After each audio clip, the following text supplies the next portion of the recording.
Hi there. Now I'm going to teach you how to use that Apple Music Classical app on your iPhone. Okay, then first things first, I want you to open your App Store.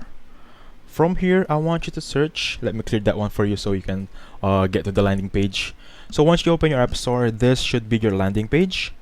From the top part, there is a search bar. I want you to type these three words, Apple Music Classical. Please don't miss any word out because it might give you a different result, okay? From here, click on search.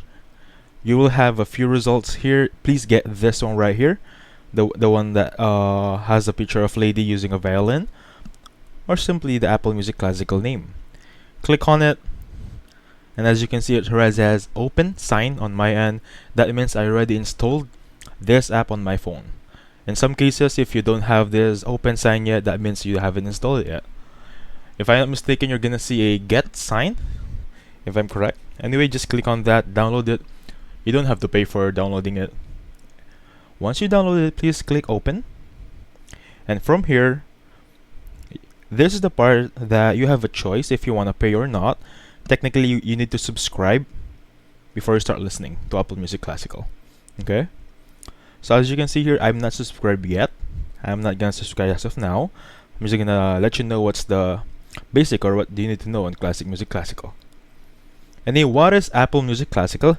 So technically, it's just the same as your Apple Music app, the one that you use for your music, your daily life sounds, or something like that. It's the same UI. The only difference is this Apple Music Classical focuses more on the soap opera music, those kinds of orchestra, something like that. So technically, you have four choices here. You have the Listen Now tab, the Browse tab, the Library, and Search. So if you browse here, search any category or catalog you want, save them, they will be saved on your library.